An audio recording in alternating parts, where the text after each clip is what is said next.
ذوق لطیف کے پیارے ناظرین، آپ سبھی کو خوش آمدید۔ دوستو، آج کی اس ویڈیو میں ہم حضرت عثمان غنی رضی اللہ تعالی عنہ کی زندگی کے ایک واقعے کو جانیں گے، اور آپ نے حضرت عثمان غنی رضی اللہ تعالی عنہ کا نام ضرور ہی سنا ہوگا۔ حضرت عثمان غنی رضی اللہ تعالی عنہ اللہ کے رسول صلی اللہ تعالی علیہ وسلم کے ایک معزز صحابی اور اسلام کے تیسرے خلیفہ ہیں۔ تو اس واقعے کو ہم شروع کریں اس سے پہلے میں آپ کو بتاتا چلوں کہ اسلام کے آنے سے پہلے نہ صرف عرب میں بلکہ لگ بھگ پوری دنیا میں غلامی کا چلن تھا۔ لوگوں کو غلام بنا لیا جاتا تھا اور انہیں پھر بازاروں میں غلام کے روپ میں بیچا جاتا تھا، خریدا جاتا تھا۔ ان کے ساتھ انتہائی وحشیانہ سلوک کیا جاتا تھا۔ اس وقت کے سماج نے غلاموں کو انسانی حقوق بھی نہیں دیے تھے، ان کے پاس کسی طرح کا کوئی ہیومن رائٹ نہیں تھا، بلکہ وہ محض ایک سامان کی طرح استعمال ہوتے تھے۔ لیکن جب اسلام آیا تو اس نے غلاموں کے ساتھ حسن سلوک کے جو اصول پیش کیے، جو آئیڈیاز دیے، اور جو فقط آئیڈیاز نہیں بلکہ جو آئیڈیل اسلام نے پیش کیے، اس کی مثال دنیا پیش نہیں کر سکتی۔ یوں تو اسلام دین رحمت بن کر آیا اور سب کی آزادی کا پروانہ لے کر کے آیا۔ اسلام نے غلاموں کی آزادی کے لیے بھی مختلف اور بہت سے موقع فراہم کیے۔ اسلام اپنے فالوورز سے کہتا ہے کہ اگر تم نے کوئی قسم کھائی اور وہ قسم تم پوری نہ کر سکو تو تم اس کے بدلے میں غلام آزاد کرو۔ اگر تم نے کسی کو غلطی سے قتل کر دیا تو اس قتل کے بدلے میں غلام آزاد کرو۔ اگر تم میں سے کسی نے اپنی وائف سے زہار کر لیا تو اس زہار کو ختم کرنے کے لیے غلام آزاد کرو۔ اور اس طرح فقط کسی گناہ کے سرزد ہونے پر ہی نہیں بلکہ بے وجہ اور وقتاً فوقتاً کبھی بھی غلاموں کی آزادی پر اسلام نے بہت ہی بڑے اجر و ثواب کا وعدہ فرمایا ہے۔ اسلام کی دی ہوئی اسی ترغیب اور اسی موٹیویشن کی وجہ سے غلاموں کی آزادی ایک وسیع پیمانے پر ہونے لگ جاتی ہے، اور کچھ ہی دنوں میں ہم دیکھتے ہیں کہ غلامی کا گویا کہ دنیا سے خاتمہ ہوتا ہوا ہمیں نظر آتا ہے۔ یہ تو ان کی آزادی کی بات تھی، لیکن اگر کوئی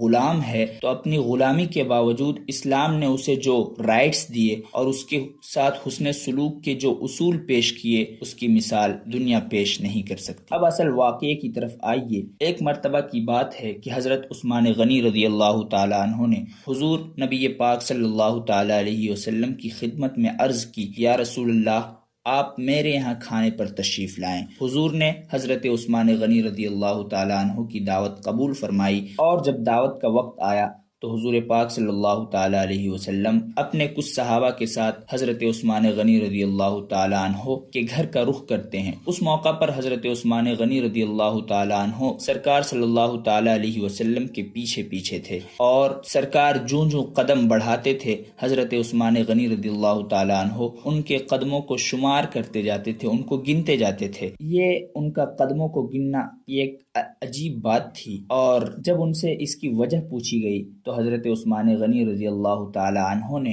اپنے اس عمل کی جو وجہ بتائی، وہی اس کہانی کی جان ہے۔ آج بھی بڑے بڑے لوگوں کی دعوت کرتے ہیں اور اپنے گیسٹس کے لیے جو پروٹوکول وہ دیتے ہیں اپنے گیسٹ کو، اپنے مہمانوں کو، اور ان کی جیسی عزت کرتے ہیں، اس کی وجہ سے ان کی دعوتیں بہت اچھی سمجھی جاتی ہیں۔ لیکن حضرت عثمان غنی رضی اللہ تعالی عنہ نے یہاں پہ جس طرح کی دعوت کا اہتمام کیا اور جیسی پارٹی یہاں انہوں نے ارینج کی تھی، اس کی مثال آپ تلاش نہیں کر سکتے۔ حضرت عثمان غنی رضی اللہ تعالی عنہ نے کہا کہ یا رسول اللہ، میں چاہتا ہوں کہ آپ میرے گھر تشریف لے جاتے ہوئے جتنے قدم آپ چلیں، آپ کی عزت اور آپ کے احترام میں آپ کے ہر قدم کے بدلے میں ایک غلام خرید کر اللہ کی خوشنودی کے لیے، اللہ کو راضی کرنے کے لیے مفت میں آزاد کروں۔ سبحان اللہ، کیسا حضور پاک صلی اللہ تعالی علیہ وسلم سے محبت کرنے کا طریقہ تھا ان کا، اور کیسی الفت تو محبت کا جذبہ حضرت عثمان غنی رضی اللہ تعالی عنہ نے اپنے دل میں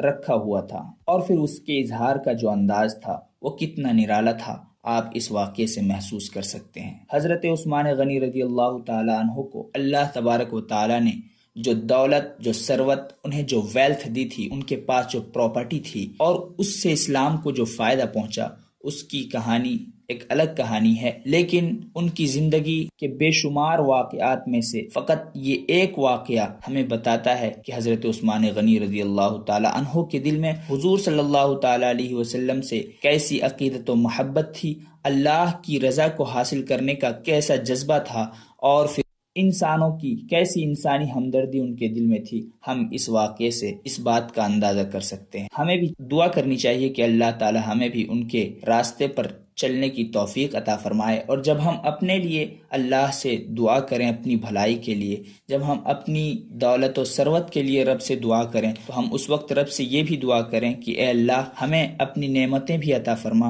اور پھر ان نعمتوں کو صحیح طریقے سے استعمال کرنے کا جذبہ اور اس کی توفیق خیر بھی عطا فرما۔ تو یہ تھی آج کی ویڈیو، یہ تھا آپ آج کا واقعہ۔ آپ بتائیں آپ کو یہ واقعہ کیسا لگا، اور اب تک کے لیے اتنا ہی۔ خدا حافظ، ملتے ہیں کسی اگلی ویڈیو میں۔